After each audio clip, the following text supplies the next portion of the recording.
Welcome back everyone, it is Eric from Rare Candy, and today I am back with another Lost Origin deck profile. This time we're going to be breaking down Hisuian Goodra VSTAR, but not just any Goodra list. This is, I think, kind of an interesting way to take the deck.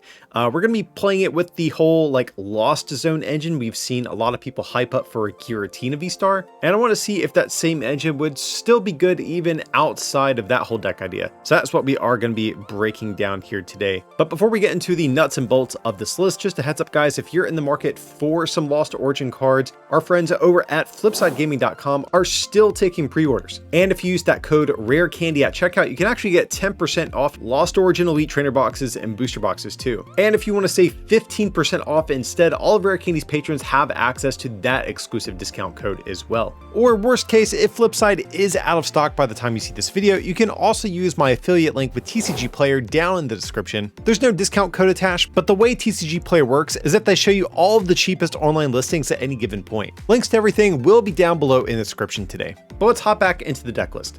So up first in our list, we have 4 copies of Comfy, which is, debatably the backbone of this whole sort of Lost engine that we're getting in Lost Origin. But it's a basic Pokemon, 70 HP, 1 retreat. The attack, not too great, but the ability is definitely the reason we're playing this thing. You get to look at the top 2 cards of your deck, you get to keep one, and then you put the other one into the Lost Zone. So that's that new area, or not so new, but it's this area of the game that is coming back into the game. It's kind of like a more permanent discard pile where you can't really fish stuff out of it. So this is what we are using to, try to get our deck set up with. We want a lot of these in play. That way we can get repeated use out of these abilities every single turn.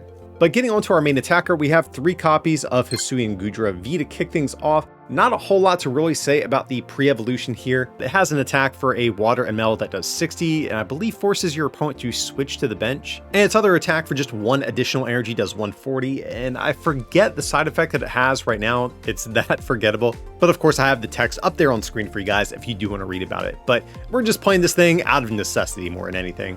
Hisuian Goodra VSTAR is definitely going to be the reason we are even bothering to play the V, of course. So it's the evolution, it's going to ramp its HP all the way up to 270, 3 retreat, and as always with Dragon Pokemon, no weakness, which is particularly great for this deck since it is trying to tank hits over and over. But the attack here for a kind of clunky water, metal, and colorist is 200, and then on your opponent's next turn, Goodra takes 80 less damage from attacks. And guys, that is not an insignificant amount of damage to reduce. Very frequently, this is going to turn a 1-shot into a 2-shot, or a 2-shot into a 3-shot for your opponent. And even though this attack cost is kind of clunky, as you'll see, we have a couple different ways to help kind of get around this. But the other part that makes this card so good is that V-Star power. It's an ability that you can activate that says you can heal off all of the damage on Goodra. So once you get Goodra set up, more than likely this card is not going anywhere for a few turns, and that's what we are building around today. But even though we have our Goodra VSTAR, we are also running 1 copy of Cramorant as a backup attacker here. Cramorant has this really cool ability that says if you have 4 or more cards in the Lost Zone, you ignore all of the energy in its attack cost. And the attack here can hit for 110, which doesn't seem like a whole lot, but our Goodra is already going to have to 2-shot pretty much anything in the format already. So between the 200 damage we're doing with that, plus the 110 here, that's going to set up a lot of 2-shots for us. And typically, it's going to be a little bit easier to get Cramorant up and running on turn 2, or even sometimes as early as turn 1, than it is to get up and running with your Goodra VSTAR. We also have a copy of Manaphy in the deck for that Wave Veil ability that is going to prevent bench damage done to our Pokemon. So a lot of decks are playing Radiant Greninja, which, even though is mainly a consistency Pokemon, is a pretty good sniping Pokemon as well. We play a lot of these low HP Pokemon like Comfys, but also too, it's going to take us a few turns just in general to get set up with our Goodras. So in that time, we really don't want our opponent to get in some chip damage on Goodra. But speaking of Radiant Greninja, we also are playing one of these ourselves, mainly for that concealed cards ability here. So of course we get to discard energy from our hand and draw 2 cards. Now, I will say this was actually kind of a difficult card to land on in the list. I actually had Radiant Gardevoir in earlier versions of this list, which is great and synergizes amazingly with the Goodra VSTAR, but I was just really struggling to have these explosive early turns. And as soon as I switched to Radiant Greninja, I noticed a huge boost in the deck's consistency. So in all honesty, I would love to cut Greninja and go back to Gardevoir, but unless we can find a way to make this deck a little bit more consistent without needing the help of Greninja, I think we kind of have to play this for the moment, unfortunately. But hopping in and taking a look at our trainer cards, up first we have 4 copies of the new Colress's Experiment. Very important card for the deck. This is going to be our go-to draw supporter of choice.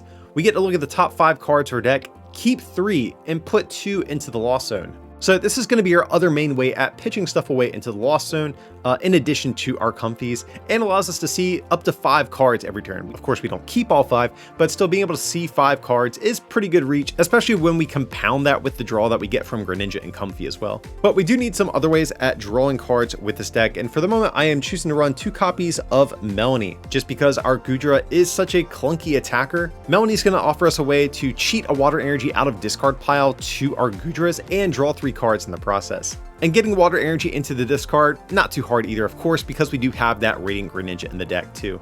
Next up from there, we have 2 copies of Boss's Orders in the deck just to choose what we want to take knockouts on. So definitely a little bit of a lower count for Boss's Orders, but honestly guys, there's not too many turns I've found where we really want the boss super early, so I don't really mind the lower count that we have here.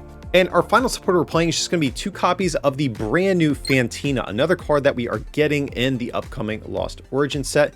It's a new supporter, and you have to have a whopping 10 cards in the Lost Zone if you want to be able to play this. But if you do have all 10, our Goodra is going to get a minus 120 damage reduction from Pokemon V. So between this and our attack, we're getting a minus 200 damage reduction in a given turn, which is absolutely insane. And again, between that and this ability, our Goodras are not going down, at least not without a fight. So this is just going to be another way we can double down on this whole tanking strategy. And for our stadium card of choice, we are playing 2 copies of Training Court in the deck.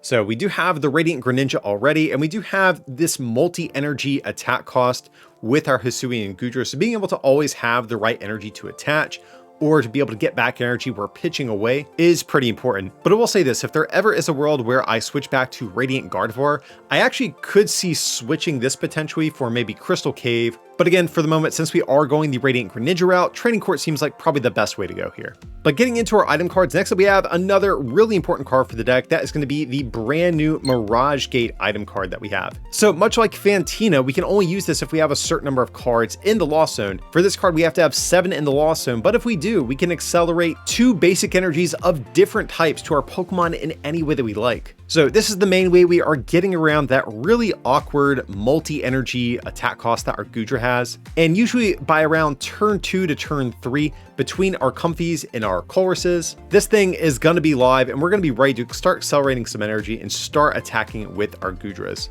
But we need some ways at getting these Pokemon in play, and up first we have 4 copies of Battle VIP Pass. So of course we can only play this on the first turn of the game, but we can search your deck for 2 basic Pokemon and put them onto our bench. And we really do want a ton of Pokemon in play. Between our draw supporter per turn and being able to use Comfey's ability over and over and Radiant Greninja, it's not too hard to actually dig and hit these. So this whole engine, it's actually kind of like the Mew engine that we've seen decks like Dialga VSTAR play, but instead of the Celebrations Mew, we're playing the Comfeys instead, but the same sort of idea here. And what's nice is that even in the mid and late game, once we no longer need the card, this is a card we can just instantly pitch into the Lost Zone if we ever do draw it with Colress or Comfey.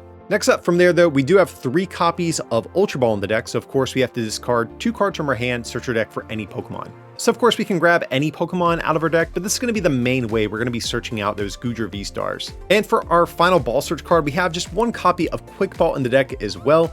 I did have 4 Ultra Balls at one point, but there were definitely turns in the early game where I didn't want to open with multiple Ultra Balls in my hand. And after I switched to the 1 Quick Ball, I haven't really looked back. Next up, we have 4 copies of Scoop Up Net in the deck. Very important card here for our Comfies and also for our Radiant Greninja. But of course, we get to put one of our non-V or GX Pokemon back into our hand. So in the early portions of the game, we are trying to just spam the living hell out of these Comfies, and Scoop Up Net is one of the cards that allows us to do this. Because every time we remove Comfey from play and play it back down, we can actually reuse that ability if we can get it back into the active spot. And to do that, we have even more switching cards in the deck.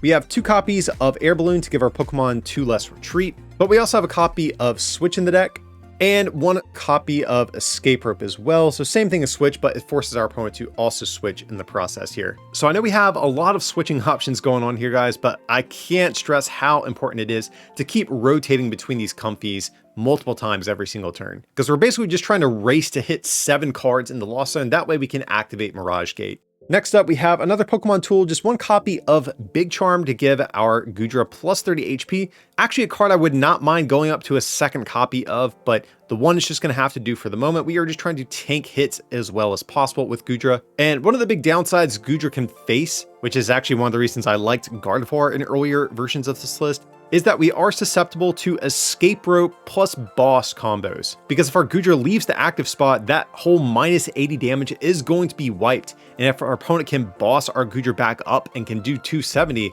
we're going to be in a bad spot. And speaking of tools, we have a new form of 2 removal getting printed in Lost Origin. We have Lost Sweeper. We can only play this card if we put a card from our hand into the Lost Zone, but we get to put a Pokemon tool or a stadium in play into the Lost Zone. Stadiums are everywhere in the current format. Every deck is playing some copies of Air Balloon, Big Charm, or Choice Belt, so this card is almost always going to be live at any given point in the game, and it's just another way we can help speed up that process of getting more cards into the Lost Zone. And for the last trainer card, we have just one copy of Ordinary Rod in the deck, so of course we can get 2 Pokemon and or 2 basic energy from our discard, shuffle them back into our deck. So from Mirage Gate, one of the issues with this card is that you do need to accelerate from deck, and if we've already gone through a lot of energy, the card's not that useful, and Ordinary Rod's a way that we can shuffle in some of those pitched away energies back into our deck just to make sure these things work a little bit better, and of course can get back some of our Pokemon as they get knocked out or get discarded throughout the course of the game. And then to round out our deck list, we have 6 basic water energies and 6 basic metals. So that's going to be where I'm at right now with the Hisuian Goodra VSTAR deck. I've got to say the Lost Engine is a ton of fun so far, and I'm really curious to see how people are going to use it outside of Giratina VSTAR. But guys, I definitely want to hear from you today. What do you guys think about this Hisuian Goodra deck? Do you think this is the best engine for it, or would you take it in a different direction? Or if you do like this whole Lost Engine, do you think there's a way to increase this deck's consistency so we can put Gardevoir back in the deck? Let me know your full thoughts down below. But as always guys, if you did enjoy today's content, remember to leave a like on the video. And if you want to take that support to the next level, you can also become a patron at patreon.com/rarecandytcg, or you can pick up some merch like the playmat you saw in this video over at rarecandytcg.com. Links to everything will be down below in the description. But as always, thanks so much for watching, and I'll see you next time.